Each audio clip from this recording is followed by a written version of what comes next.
Hello दोस्तों, आज हम लोग भगवान शिव के एक स्वरूप काल भैरव के विषय पे चर्चा करेंगे, जिनके विषय में बहुत कम लोगों को जानकारी है। दरअसल भगवान शिव को ही काल भैरव कहा जाता है, क्योंकि ये मनुष्यों को काल के भय से मुक्त करते हैं। यह काल अर्थात समय ही है जो मनुष्य सहित सभी जीव जंतुओं का भक्षण करता है। भगवान शिव के अवतारों में भैरव का अपना एक विशिष्ट महत्व है। कुल भैरव की संख्या 64 है, जिन्हें 8 स्वरूपों में विभक्त किया गया है। अब सवाल ये उत्पन्न होता है कि भैरव के 8 स्वरूप कौन कौन से हैं? ये जो काल भैरव के जो 8 स्वरूप हैं, इन्हें अष्टांग भैरव भी कहा जाता है, जिनमें अष्टांग भैरव, रुरु भैरव, चंद्रचूड़ भैरव, क्रोध भैरव, संहार भैरव, उनकपाल भैरव, उन्मत्त भैरव और विष्णु भैरव हैं, जिनको महाभैरव, अतिशांग भैरव, रुरु भैरव, काल भैरव, क्रोध भैरव, चंद्रचूड़ भैरव, ताम्रचूड़ भैरव के नाम से भी जाना जाता है। भगवान काल भैरव की पूजा तांत्रिकों द्वारा सिद्धि प्राप्त करने के लिए भी की जाती है। ज्योतिष शास्त्र के अनुसार ये राहु ग्रह के देवता हैं और ये समय एवं मृत्यु से परे हैं। राहु दोष से बचने के लिए लोग काल भैरव की पूजा करते हैं, यह ऐसी मान्यता है।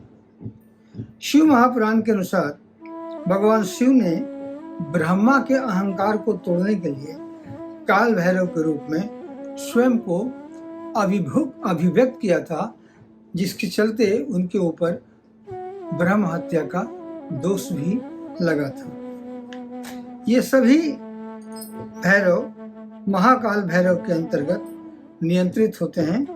काल भैरव की पत्नी भैरवी है, जिन्हें पार्वती एवं काली का स्वरूप माना जाता है। भैरव शब्द की उत्पत्ति भ्री धातु से हुई है, जिसका अर्थ है भय, फियर। इनके 3 शब्दों में भ क्रिएशन या सृजन, प्रिजर्वेशन अर्थात पोषण एवं संहार अर्थात डिस्ट्रक्शन शामिल है। इस प्रकार काल भैरव सुप्रीम देवता हैं, जो ब्रह्मांड के समस्त गतिविधियों में समन्वय बनाकर रखते हैं। ये समय के उस कालखंड को प्रतिरूपित करते हैं जहां भूत, वर्तमान और भविष्य का कोई स्थान नहीं है। काल भैरव के मंदिर भारत के 52 शक्तिपीठों के नजदीक बनाए गए हैं। ऐसी मान्यता है कि भगवान शिव ने उन शक्तिपीठ की रक्षा हेतु उन्हें देखभाल के लिए नियुक्त किया है। इस तरह काल भैरव की उपासना से जहां मनुष्यों में मृत्यु के भय से मुक्ति मिलती है, वहीं काल भैरव हमारे मन के अंदर हुए छुपे हुए लालच, वासना इत्यादि जैसे हमारे अंदर के नकारात्मक विचारों को भी समाप्त करने में हमारी सहायता करते हैं। काल भैरव की उत्पत्ति का प्रसंग शिव महापुराण में भगवान विष्णु एवं ब्रह्मा के बीच हुए वार्तालाप के क्रम में मिलता है, जहां भगवान विष्णु भगवान ब्रह्मा से पूछते हैं कि इस ब्रह्मांड की रचना करने वाला श्रेष्ठ कौन है। भगवान ब्रह्मा स्वयं को श्रेष्ठ बताते हैं। भगवान विष्णु ब्रह्मा के अहंकार से असंतुष्ट होते हैं और काफी वाद विवाद के बाद यह तय होता है कि इसका उत्तर वेदों से पूछ लिया जाए।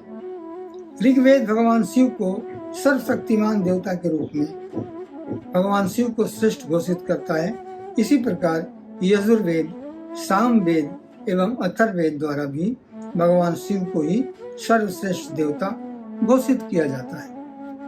वेदों का उत्तर सुन दोनों भगवान विष्णु एवं ब्रह्मा अविश्वास कर उस पर हंसते हैं, तभी एक प्रकाश पुंज से भगवान शिव प्रकट होते हैं और ब्रह्मा क्रोध से शिव को देखते हैं। तभी भगवान शिव एक अन्य रूप में प्रकट करते हुए ब्रह्मा से बोलते हैं कि यह काल अर्थात समय का सम्राट होगा और इसे काल भैरव अर्थात मृत्यु के देवता के रूप में जाना जाएगा। भैरव की उत्पत्ति की दूसरी कहानी शिव और शक्ति से जुड़ी हुई है। शक्ति देवताओं के राजा दक्ष की पुत्री है जो भगवान शिव से विवाह करना चाहती है। चूंकि दक्ष का ये मानना है कि शिव उनकी बराबरी का नहीं है, वो अघोर है, जंगलों में निवास करता है, भूत प्रेत उसके गण हैं, वो शादी के लिए अपनी अनुमति नहीं देता। तथापि शक्ति अपने पिता की इच्छा के विरुद्ध भगवान शिव से विवाह करती है। कुछ समय बाद राजा दक्ष एक यज्ञ का आयोजन करते हैं जिसमें सभी देवताओं को बुलाया जाता है, परंतु भगवान शिव और शक्ति को निमंत्रित नहीं किया जाता। तथापि शक्ति बगैर निमंत्रण के अपने पिता के पास जाती है।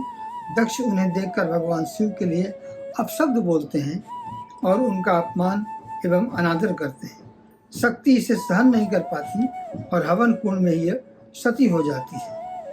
जब शिव को पता चलता है तो वे अत्यंत क्रोधित होते हैं एवं राजा दक्ष का सिर काट लेते हैं, यज्ञ को तहस नहस कर देते हैं एवं शक्ति के शव को अपने कंधे पर उठाकर अनियंत्रित रूप से तांडव नृत्य प्रारंभ कर देते हैं। शिव के इस व्यवहार से होने वाले सृष्टि के विनाश को रोकने के लिए भगवान विष्णु अपने सुदर्शन चक्र से शक्ति के शरीर के टुकड़ों को टुकड़ों में विभक्त करते हैं और जो शरीर का टुकड़ा जहाँ जहाँ गिरता है वो शक्तिपीठ के रूप में उसकी ख्याति बनती जाती है, जिसकी रक्षा हेतु भगवान शिव ने भैरव का सृजन किया। आप देखेंगे कि हर शक्तिपीठ के नजदीक काल भैरव का मंदिर मिलता ही है।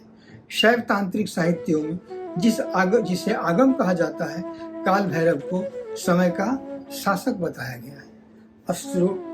अष्टांग भैरव इस ब्रह्मांड के 8 दिशाओं की रक्षा करता है। तो ये थी हमारी कहानी आज के काल भैरव की, जो कि समय से परे, मृत्यु से परे, भूत, भविष्य और वर्तमान से परे एक ऐसे देवता हैं जो शक्तिपीठों की रक्षा करने के लिए जिसका सृजन भगवान शिव ने किया था। बहुत बहुत धन्यवाद।